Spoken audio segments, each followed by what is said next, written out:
संत मत धारा आपकी सेवा में प्रस्तुत।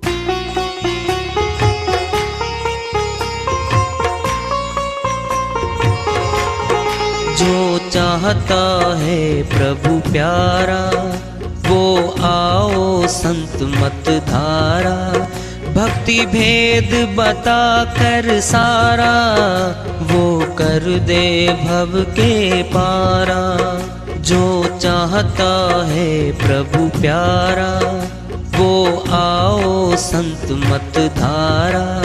भक्ति भेद बता कर सारा वो कर दे भव के पारा।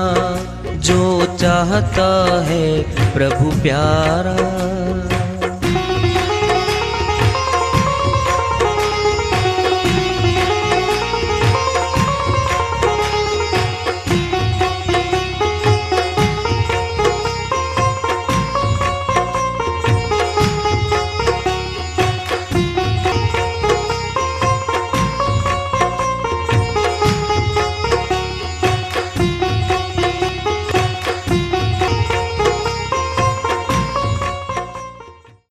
परम पूज्य सदैव स्मरणीय सदगुरु साहिब की जय हो। सतनाम साहेब आदरणीय सर्व संतों की जय हो। उपस्थित आदर के योग प्रभु प्रेमी एवं जिज्ञासु आत्माओं, हम सभी पूर्ण पिता परमात्मा सभी सृष्टियों के रचनहार कुल मालिक हम सब के जीवन का आधार उनकी महिमा को सुनने के लिए एकत्रित हैं। मेरी सभी से अर्ज है कि मैं कोई जगत गुरु नहीं, कोई महाराज नहीं, कोई महामंडलेश्वर नहीं। मैं केवल सभी संतों की चरणों की धूल हूँ और आपका भक्ति मार्ग में सहायक हूँ।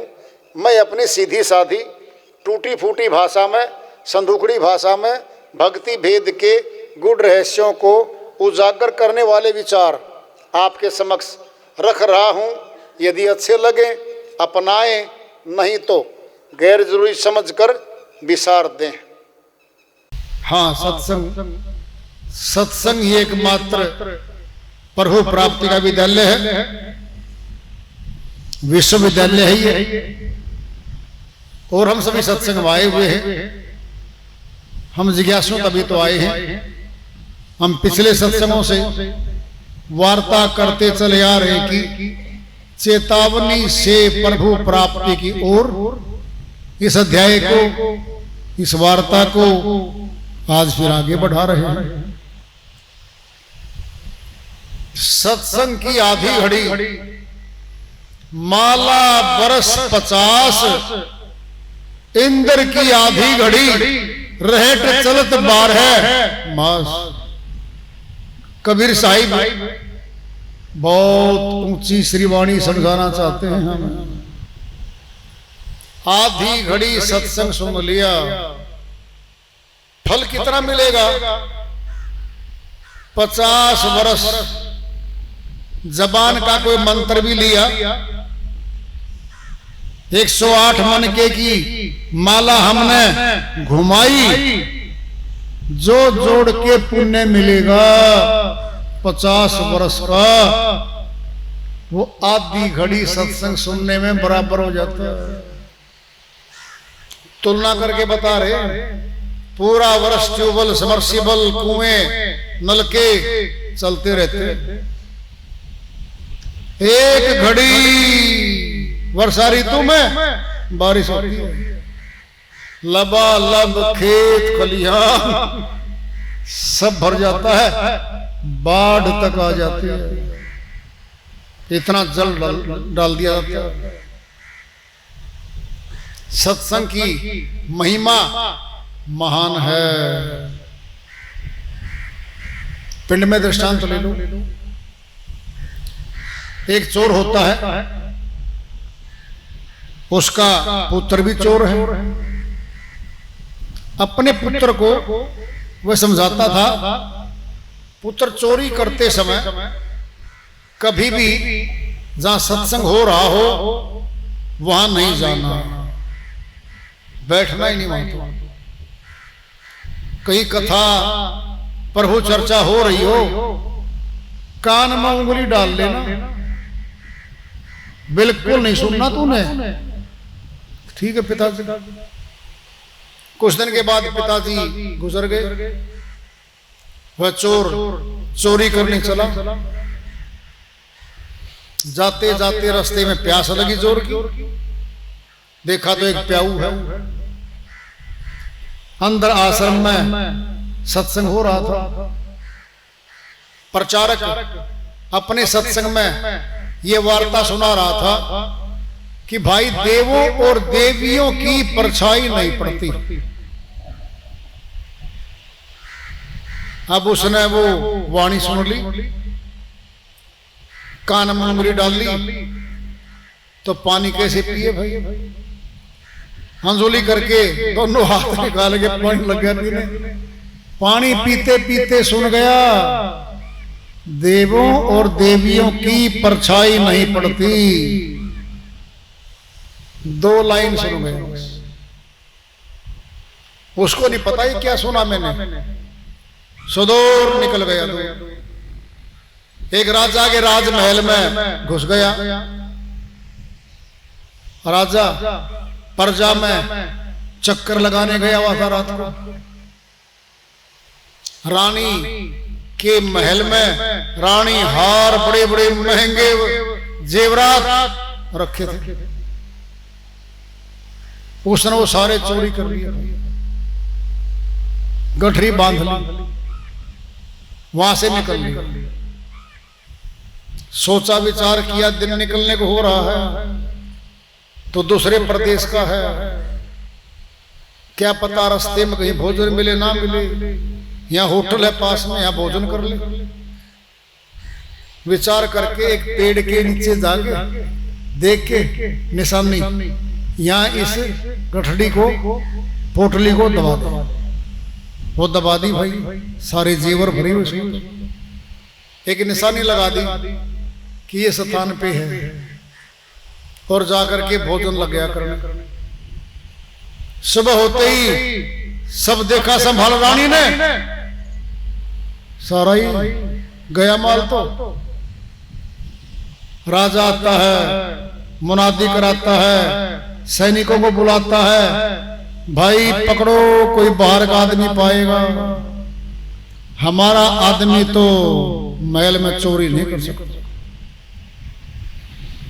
सैनिक चारों तरफ चल पड़े, ढूंढते ढूंढते उस होटल पे आ गए जहां भोजन कर रहा था। उसे पूछताछ की, कहां के हो? उसने बताया अपना दूर सुदूर गांव था। शंका की दृष्टि पे उसको पकड़ लिया और महल में ले गए भाई। रानी को बोले, महारानी जरूर चोर पाएगा ये। पिटाई शुरू कर दी। महारानी बैठी है, राजा बैठा है और बैठे काफी। वह रो रहा है, जी मैंने चोरी नहीं की, मुझे छोड़ दो, छोटे छोटे बच्चे हैं मेरे पास, मैं मारा जाऊंगा और ये पाप महारानी के सर लगेगा।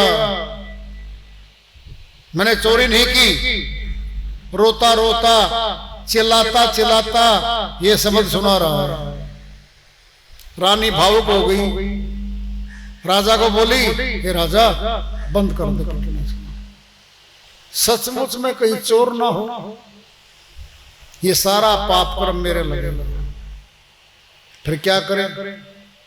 मैं अपनी युक्ति से पूछताछ करूंगी इससे, चोर होगा तो हाँ भर लेगा ही। उसको छुड़वा दिया, हवालात में बंद कर दिया। सोचा रानी ने, माता दुर्गा की पूजा करते हैं चोर तो भाई, और माता दुर्गा के सामने तो ये सच्ची बोले, झूठ नहीं बोले। तो महारानी ने वेशभूषा पहन के देवी की खूब अच्छे से तैयार होके ठीक रात के 12 बजे चल पड़ी भाई। पिटाई दिन में हो चुकी थी, दर्द से करा रहा था, उसको नींद नहीं आ रही थी।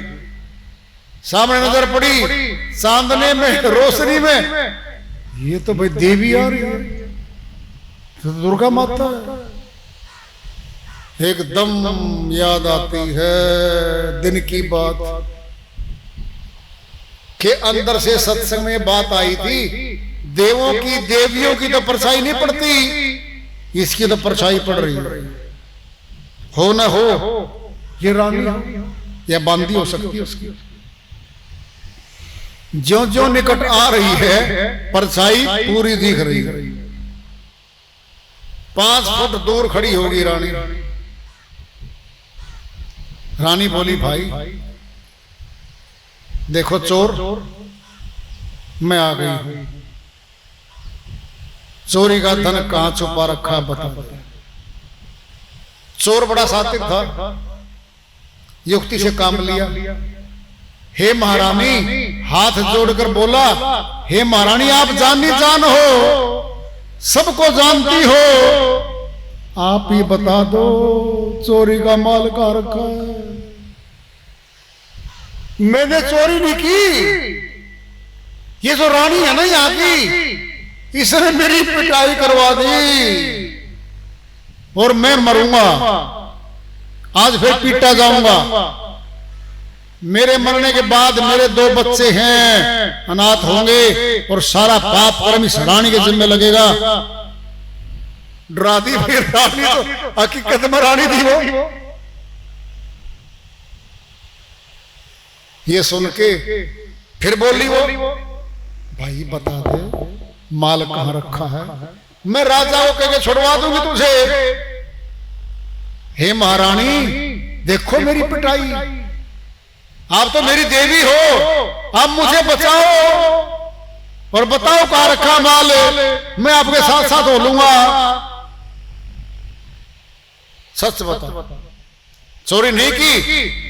बिल्कुल चोरी नहीं की मैंने तो, मैं तो वैसे पकड़ रखा। कहता ठीक है। रानी अपने महल में चली गई। अब रानी को विश्वास हो गया, दुर्गा माता के सामने तो चोर झूठ बोल नहीं सकता भाई, तो सचमुच में निरपराधी है भाई, ये तो गलती से पकड़ा गया। राजा को बोली, है राजा ये चोर नहीं है। क्यों? मैं रानी का वेश बना के गई थी इसके पास और बोला, ए महारानी मैंने चोरी नहीं की है, छोड़ दो इसको, गरीब आदमी है महाराज। छोड़ दिया, वहां से निकल गया। जहां माल दबा हुआ था ना, निकाल के माल सीधा अपने घर आ गया। घरवाली को बोला, श्रीमती जी आज मेरे को फांसी तोड़ा जाता, अगर सत्संग नहीं सुना होता, पिताजी ने कहा था सत्संग नहीं सुनना बेटा, वो तो पानी पीने लग गया मैं। अंदर से आवाज आई, देवियों और देवों की परछाई नहीं पड़ती, उसी एक लाइन ने मेरे को बचा लिया। सारा किस्सा, सारी बातें धर्मपत्नी को बताई और बोला, अब सुन ले, कमाने की जरूरत नहीं पड़ेगी दूर तक, अब इतना माल अपने पास आ गया है और मेरी मान ले, बच्चों समेत उस प्रचारक के पास चलेंगे, नामदान लेवेंगे, सत्संग सुनेंगे, जीवन सुधारेंगे, इतना काम तो कर लो। चल पड़े। वो तो भाई अंदर गए सत्संग हाल में, वो जी साधु बैठा था, जाके मत्था टिका दिया उसने। साधु बोला, भाई मैंने पहचाना नहीं, आप कौन हो? आप जी आप मुझे नहीं पहचानते, आज मेरी जान बची है तो आपके कारण बची। भाई क्या बात थी? वो किस्सा बता दिया। 2 टोकरी फल फ्रूट, 2 टोकरी मिठाई, इतना माल लेके गया और भाई मत्था टेक के कहता, जी आगे चोरी नहीं करूंगा, कसम उठाता हूं, मुझे नामदान कर दो, भक्ति में दाखिला दे दो। ऐसा ही हुआ।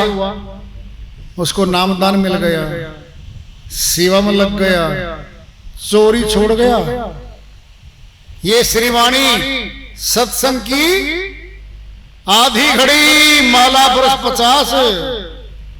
बोलो थोड़ी सी सोना सा सत्संग, जान बच गई और भगत बन गया। भगत उद्धार हो गया जीवन का। इतना महत्व है सत्संग का। कबीर साहिब की श्रीवाणी आ रही है, भजन के माध्यम से उसको लेते हैं। साहिब अपनी श्रीवाणी में फरमाते हैं, कोई दम कर लो गुजारा, हम ना किसी के कोई ना हमारा। कोई दम कर लो गुजारा, हमें ना किसी के कोई ना हमारा। कोई ना हमारा जी, कोई ना हमारा। कोई ना हमारा जी, कोई ना हमारा। कोई दम कर लो गुजारा। बालू की भीत पवन कैसी गारा, बालू की भीत पवन कैसी गारा। जिसमें रहता पंछी बोलनहारा। पंछी बोलनहारा जी, पंछी बोलनहारा। पंछी बोलनहारा जी, पंछी बोलनहारा। कोई दम करे लो गुजारा, हमें ना किसी के कोई ना हमारा। कोई ना हमारा जी, कोई ना हमारा। कोई ना हमारा जी, कोई ना हमारा। कोई दम करे लो गुजारा। ढह गई भीत पिघल गई गारा, ढह गई भीत पिघल गई गारा। उड़ गया पंछी उड़ गया पंछी बोलनहारा। बोलनहारा जी, बोलनहारा। बोलनहारा जी, बोलनहारा। कोई दम करे लो गुजारा, हमें ना किसी के कोई ना हमारा।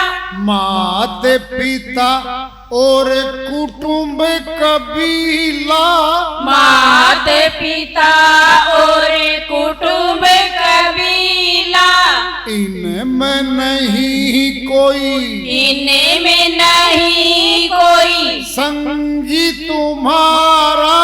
संगी तुम्हारा जी, संगी तुम्हारा। संगी तुम्हारा जी, संगी तुम्हारा। कोई दम करे लो गुजारा, हमें ना किसी के कोई ना हमारा। कहे कबीर सुनो भाई, हमने किया है विचारा। कहे कबीर हमने किया है विचारा। कहे कबीर हमने किया है विचारा। एक दिन होना है, एक दिन होना है दुनिया से न्यारा। दुनिया से न्यारा जी, दुनिया से न्यारा। दुनिया से न्यारा जी, दुनिया से न्यारा। कोई दम करे लो गुजारा, हमें ना किसी के कोई ना हमारा।